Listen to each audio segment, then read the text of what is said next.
दुनिया की 7वीं ऐसी जगह है जहां सबसे ज्यादा टूरिस्ट आते हैं। हांगकांग ने रास्ता दिखाया है और हमें बस चीन के इस स्टार के रास्ते पर चलना है।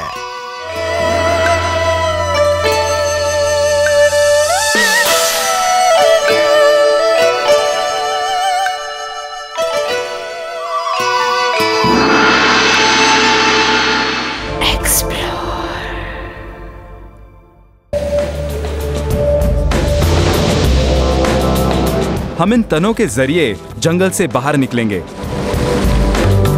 बचाव दल को भले ही आपकी लोकेशन पता हो, वो आपको बचा पाएं इसकी कोई गारंटी नहीं, और आर्कटिक में तो काफी वक्त लग सकता है। मेरे ख्याल से इससे हमारा जोखिम दुगना हो जाएगा। अच्छे खाने और ड्रिंक ने मेरी किस्मत जगा दी। कई बार सर्वाइवल स्किल्स सचमुच काम आती हैं।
Goa. Fun, freedom, celebration and of course holidays. और मेरे हॉलिडे में गोवा के कई ऐसे पहलू थे जो या तो अनएक्सप्लोर्ड थे या फिर जिनके बारे में मैं बहुत कम जानता था। जैसे कि गोवा इंडिया की सबसे छोटी स्टेट है और 1962 तक यहाँ पोर्चुगीज रूल था। शायद ही इंडिया में कोई ऐसा हॉलिडे डेस्टिनेशन होगा जिसमें सबके लिए सब कुछ है, और इसीलिए गोवा में ना सिर्फ इंडियंस का बल्कि दुनिया भर के फॉरेनर्स का साल भर तांता लगा रहता है। Old Goan houses are known for their choice of colours. यहाँ के घर रेड, ब्लू, पिंक और ऑरेंज जैसे कलर्स में रंगे गए हैं। These colors are strong, vibrant, warm and still in sync with the human soul. Goan architecture को निराली बनाती है यहाँ के चर्चेस। इंडिया के सबसे पुरानी चर्चेस में से एक है basilica of Bon Jesus.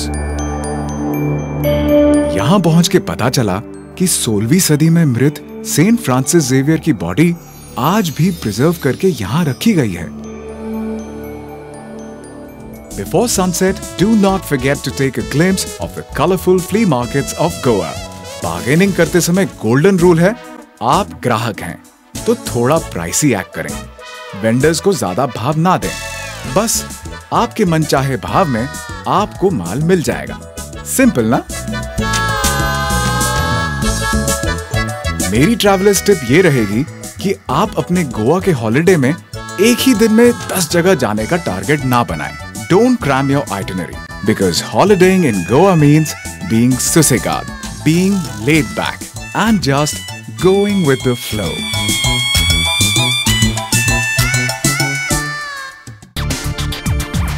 Goa का एक बड़ा ही लजीज पकवान है सोरपोटेल।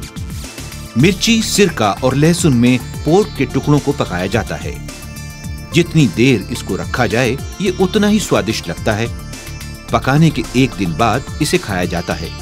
वैसे सोरपोटेल को 1 हफ्ते से 10 दिन के बाद भी आराम से खाया जा सकता है।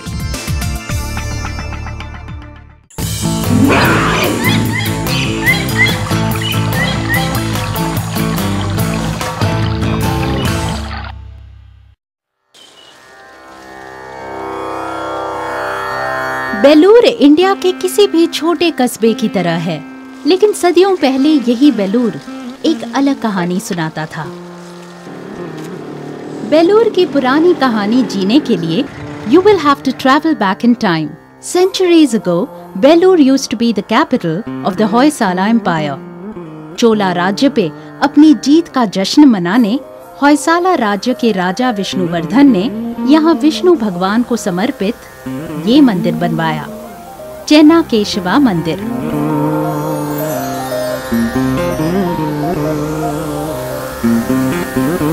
इस मंदिर के निर्माण के लिए पूरे 103 साल लग गए।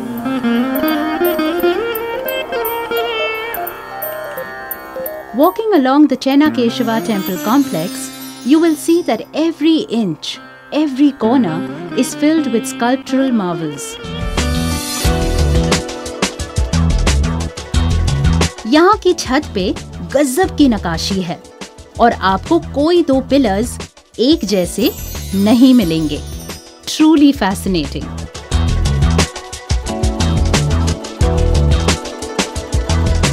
प्राचीन भारत की कहानी हिस्ट्री बुक्स में तो पढ़ी होगी आपने। कभी बेलूर आके इस पुराने मंदिर की बेदाग शिल्पकारी की जुबानी भी सुन लीजिएगा। It's an experience that is humbling and truly enlightening.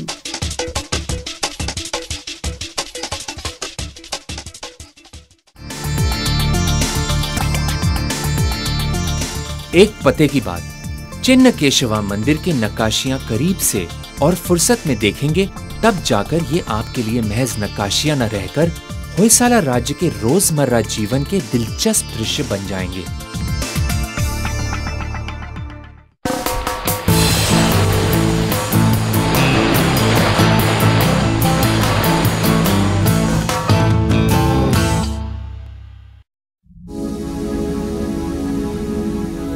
Canada, the world's second largest country. हसीन और निराले एहसासों का खजाना है कनाडा। कुदरत इस देश पे वाकई मेहरबान रही है। यहाँ आए मुसाफिर को कुछ ऐसी अनुभूतियां मिलती हैं जो दुनिया के बहुत कम जगहों में नसीब होती हैं। यही चंद अनुभूतियां कहलाती हैं The few unique experiences of Canada.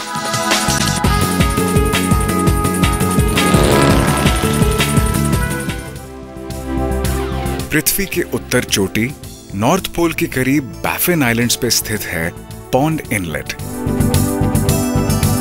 जहां बर्फीली जमीन समुंदर से आकर मिलती है। कनेडियन आर्कटिक का ये हिस्सा शायद बहुत कम लोगों ने देखा होगा। 24 घंटे उजाला रहने के कारण यहाँ बर्फीले परत के नीचे एल्गी उगता है। एल्गी खाने मछलियां आती हैं और इन मछलियों को खाने आते हैं सील्स, और सील्स को खाते हैं पोलर बेयर्स। फूड चेन का एक जीता जागता स्वरूप। ये तो आर्कटिक समंदर का अजूबा है। एक और अजूबा है आर्कटिक आसमानों का। कनाडा के उत्तर पश्चिम प्रांत में येलो नाइफ से थोड़ी दूर स्थित है एक गांव अरोरा। यहाँ शाम ढलते ही आसमान जादुई रंगों में बदल जाता है। सचमुच it's a 1 in a million picture. आसमान की बात कर रहे हैं तो सिस्केचुएन का जिक्र करना बनता है। Cypress Hills, with the darkest skies in the country, is the mecca for stargazers. और अगर ये सब आजमाकर भी आपका दिल नहीं भरा, then try something really weird. यूकों का फेमस सारडो कॉकटेल। एक पैग विस्की में एक फ्रोजन डो, जी हाँ, a human डो। ड्रिंक का लुत्फ इस टो को होंठों से लगाकर ही बनता है। तो आपको कैसा लगा ये experience? Personally I would rather bungee jump from the Rockies.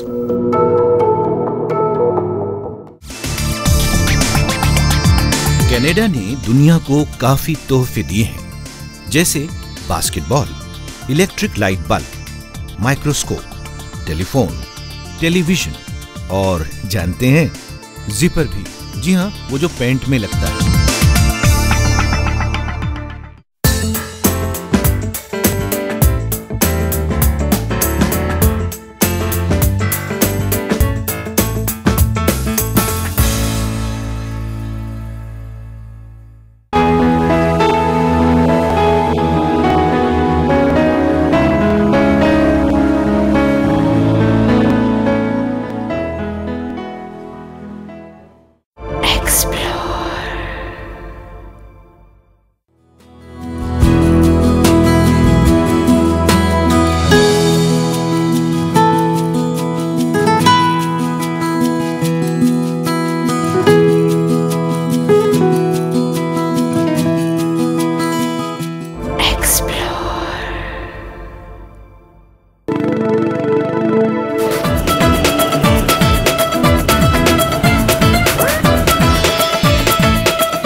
अगर भारत में सफर करना है तो सबसे पहली जरूरत है दिल कड़ा होना चाहिए, ब्रेक बढ़िया होना चाहिए और किस्मत मेहरबान होनी चाहिए।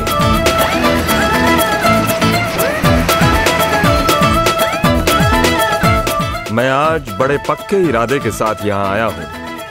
रंग बिरंगे भारत की शानदार संस्कृति ने मेरा दिल जीत लिया।